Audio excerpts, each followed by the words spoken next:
production of Broad and High is funded in part by the Greater Columbus Arts Council, supporting arts, advancing culture, and connecting the community to artists, events, and classes at columbusmakesart.com. PNC, committed to Central Ohio, for the achiever in you. From these contributing sponsors and viewers like you, thank you.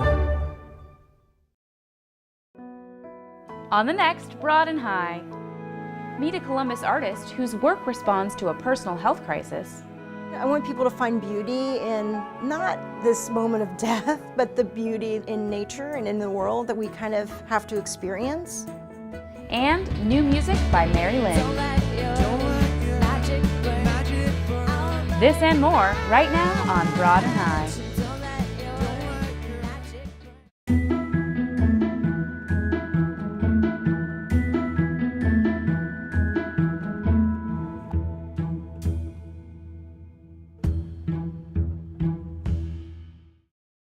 Welcome back to Broad and High. I'm your host, Kate Quickle. Our first story tonight introduces us to Columbus artist Julie Abajanek. Following a diagnosis of Hodgkin's lymphoma a few years ago, she was compelled to change her art practice. She abandoned her paints and chemicals and instead embraced non-toxic materials such as paper and fiber.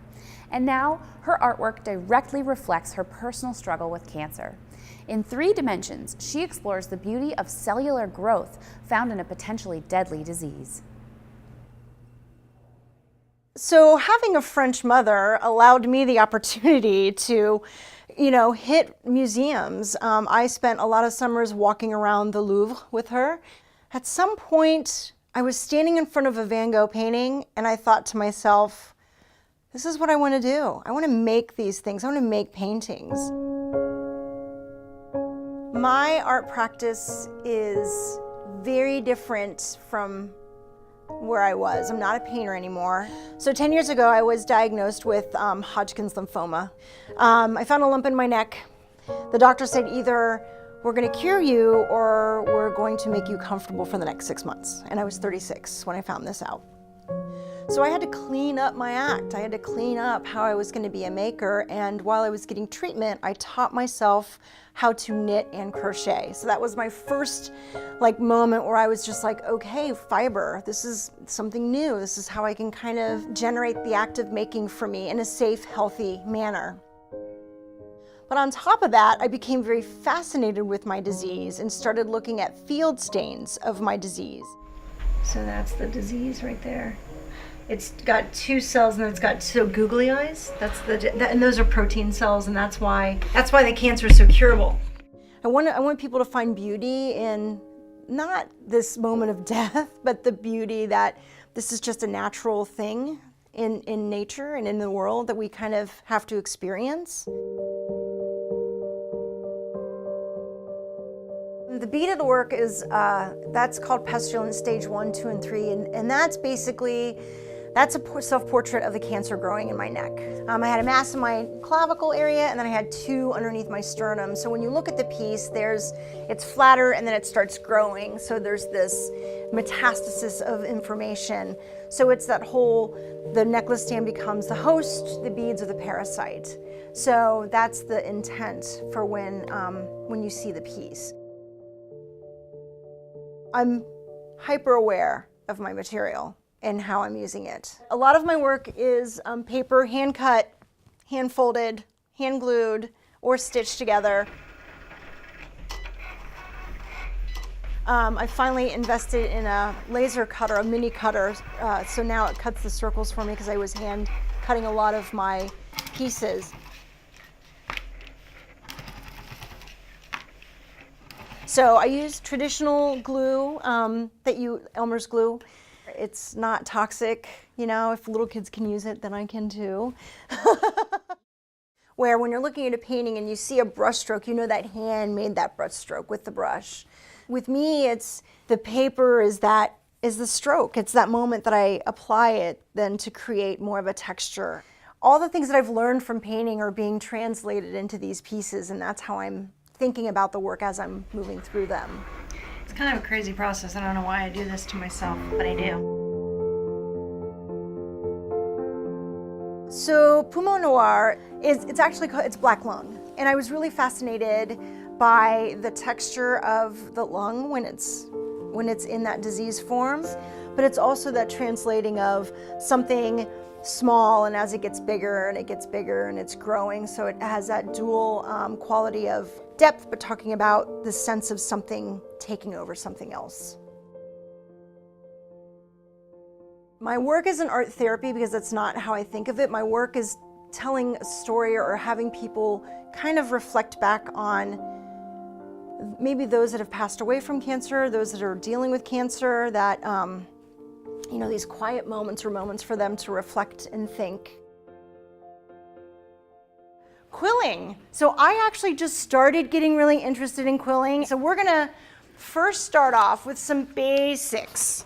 We're gonna make all of these shapes first because I think it's really important to get a basis before you kind of move into making something. I love introducing art to someone who may say, I can't make art, I don't know how to do this stuff. And I always think, yeah, you can. You want to just kind of hold your paper onto your pencil to start, and you just want to wrap it. So you just want to wrap the paper around the pencil. Nicely done.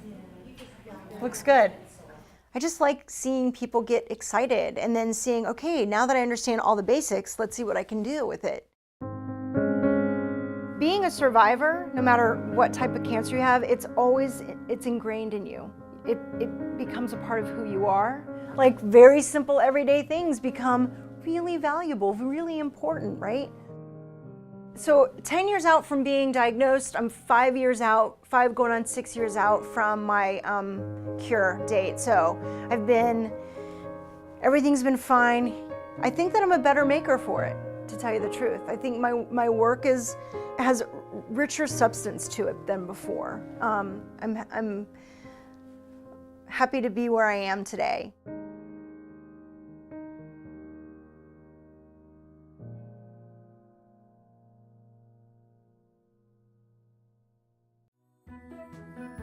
You can see some of Julie's work as part of the current exhibit at the Rife Gallery downtown. Duo Trio explores the art practices of 14 Ohio artists and is on view through April 13th. Visit rifegallery.org for details, and follow Julie on Instagram to keep up with her latest creations. Our local music series continues this week with a performance by Mary Lynn. This Columbus-based pop rock band recently joined us in the studio to perform a new song off their soon-to-be-released third album. In this tune, singer Mary Lynn faces the fears of growing up and losing some of her youthful wonder. She encourages her listeners to keep their fire alive and not let that magical time of life burn out. Here's Magic by Mary Lynn.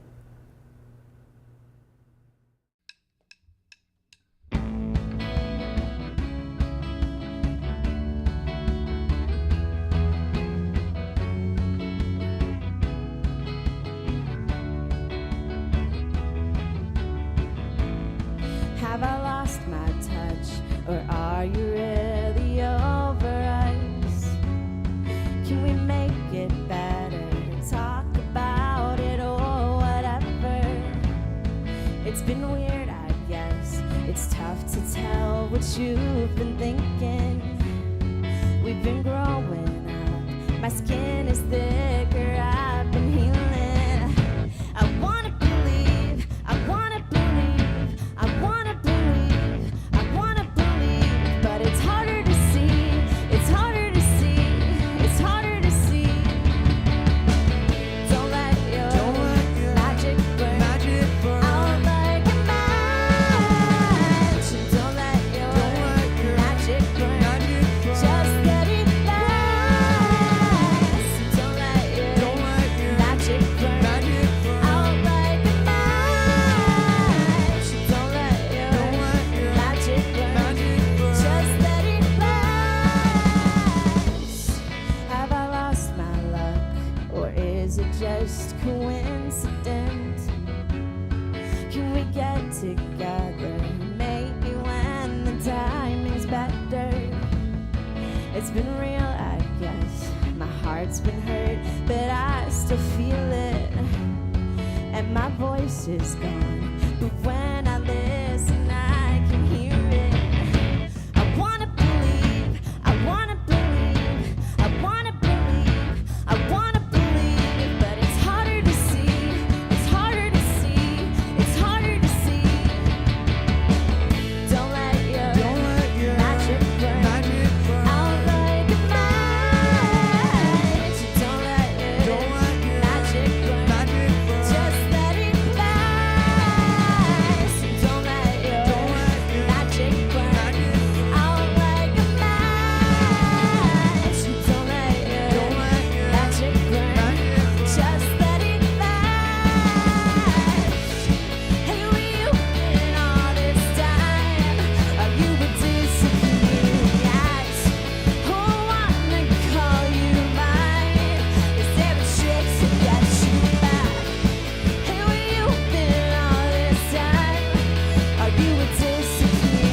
keep an eye out for the release of Mary Lynn's newest album, due out later this year. Give them a follow on Facebook and Instagram, where you can find the band at Songs by Mary Lynn. Well, now it's time for another installment of Artifacts. In this periodic series, we delve into the seldom seen archives of the Ohio History Center. With nearly 2 million items in its collections, not everything always gets to see the light of day. Like this 20th century contraption that promised to solve all the washing woes of a 1920s housewife. Check it out.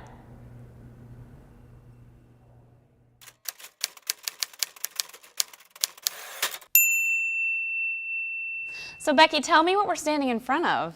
So this is a W.E. Lamnick clothes dryer. It was made around 1925 right here in Columbus, Ohio.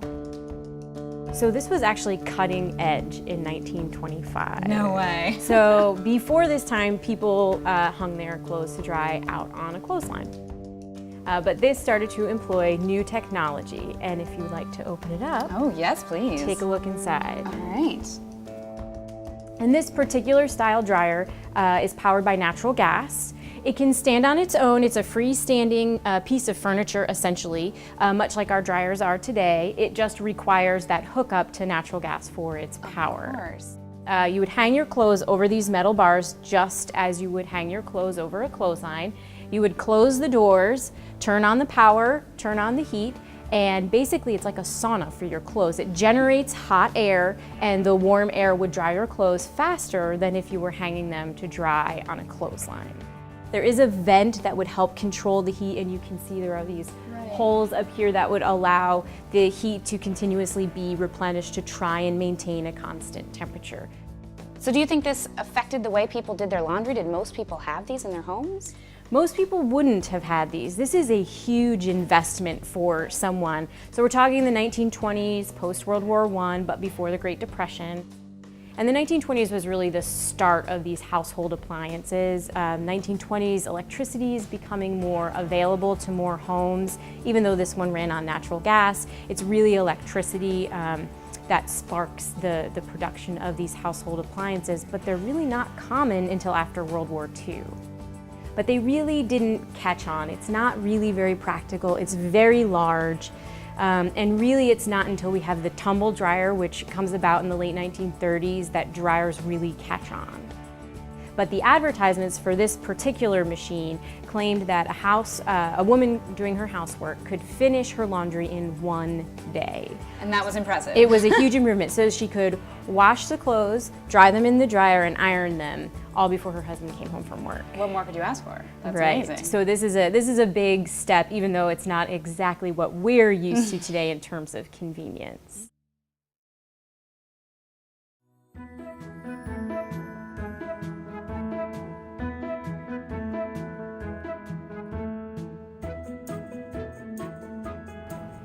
Our next story takes us to the Cleveland suburb of Olmsted Falls, where we meet Keith Allen. He's an illustrator and paper engineer who designs greeting cards for American Greetings. He also recently published a children's book with images that literally pop off the page.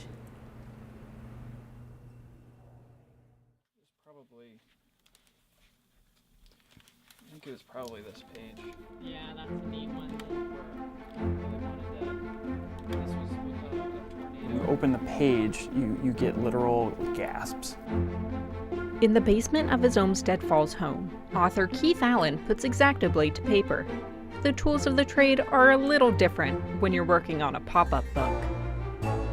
I'm a paper engineer. I work on greeting cards at American Greetings, and then I also make pop-up books. I love the challenge of a pop-up book. I love the challenge of having something fold completely flat and then making it come alive when you open it up.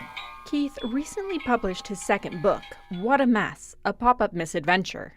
It's inspired by my kids, and they don't like to clean up after themselves, which, you know, I know they're unlike many other kids that don't like to clean up. There's not many that I've found that do. So it's just a fun story about that. I want each page to really be exciting and have some kind of big event happening. So that theme really let me do some exciting things on each page. So like the first page, their room explodes with toys, so you get this big explosion. The next page, there's like a mountain of toys, so you could really come off the book like real high. I wanted it to stretch as high as I could possibly push it.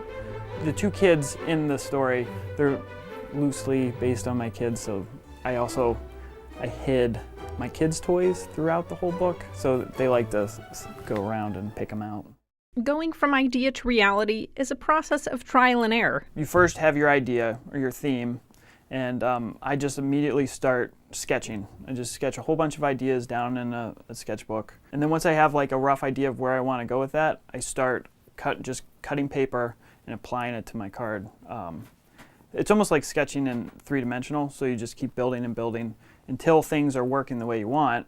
And then once you have that, I tear it apart, refine all my lines, rebuild it. If it's working great, then I can move on. If not, then I fix things, tear it apart, rebuild. And it's kind of that process over and over and over again until you get something that's working really nice.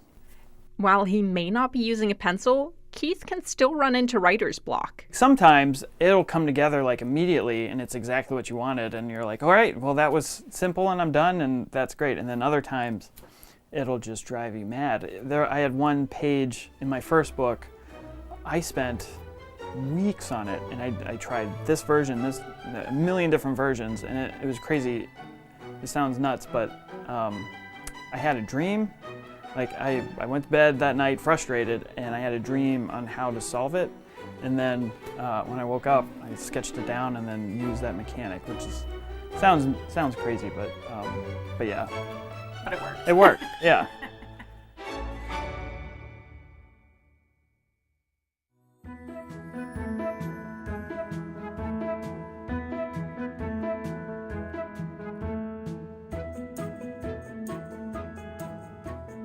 Every year at the end of summer, tens of thousands of people from all over the world descend upon the Nevada desert to celebrate art, community, and self-expression.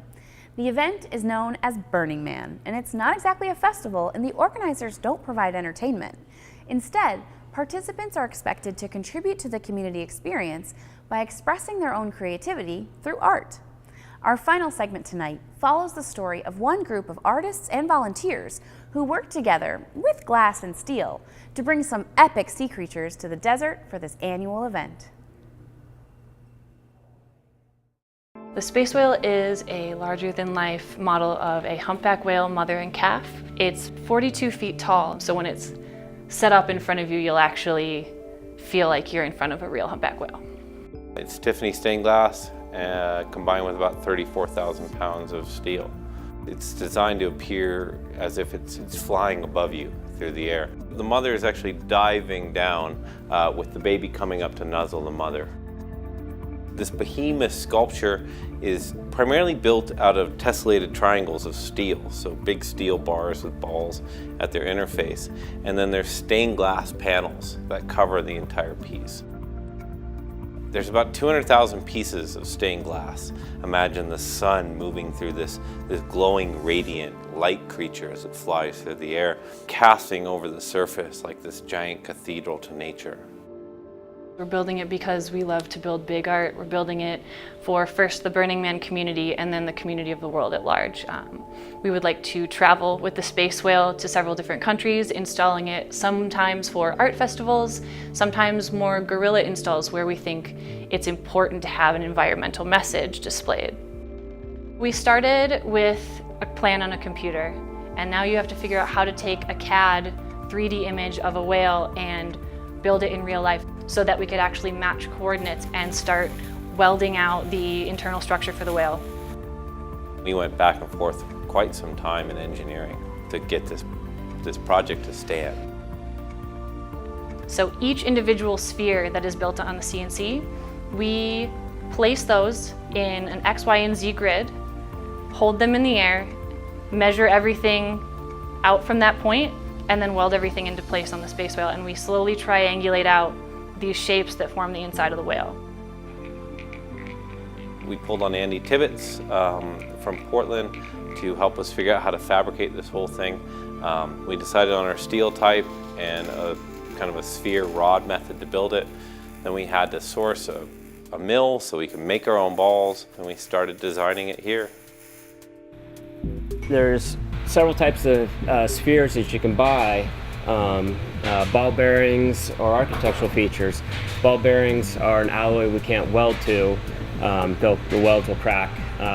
Architectural features aren't structurally strong enough for the loads that we're going to be dealing with, so we're manufacturing our own spheres right here on site.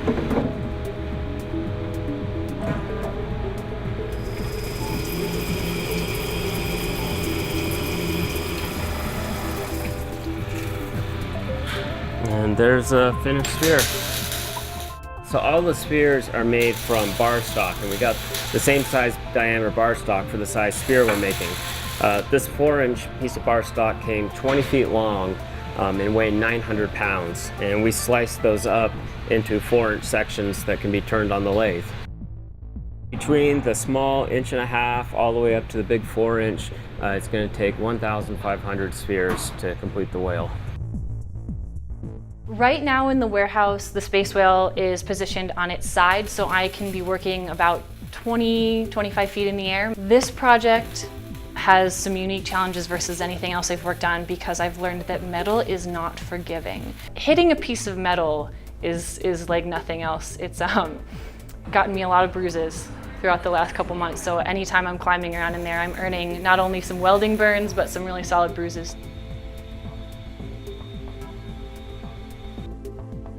We have never had a project quite like this where with the glass work, we can invite all these new people in to work with us, and we can teach glassworking, which is something that a lot of people apparently have interest in. It's really fun to have people of all ages coming from in and out of town.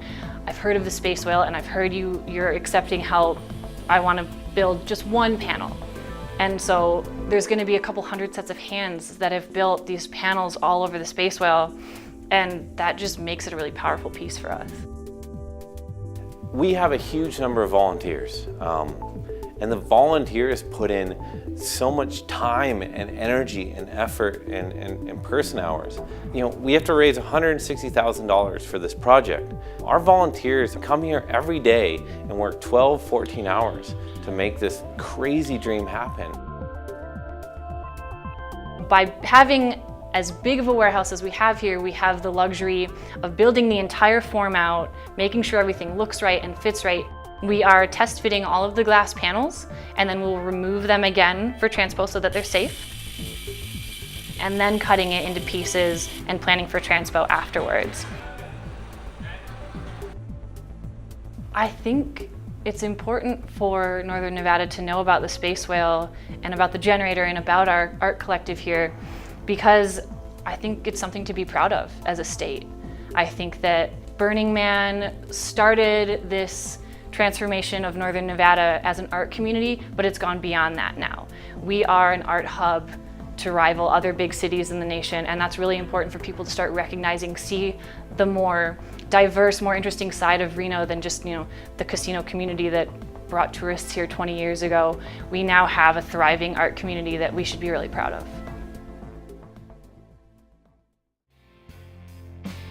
Well, that is our show. You can find all our stories online at WOSU.org and give us a follow on Facebook, Twitter, and Instagram. For all of us here at WOSU, I'm Kate Quickle. Thanks for watching. We'll see you back here next week with more great stories of Columbus creativity.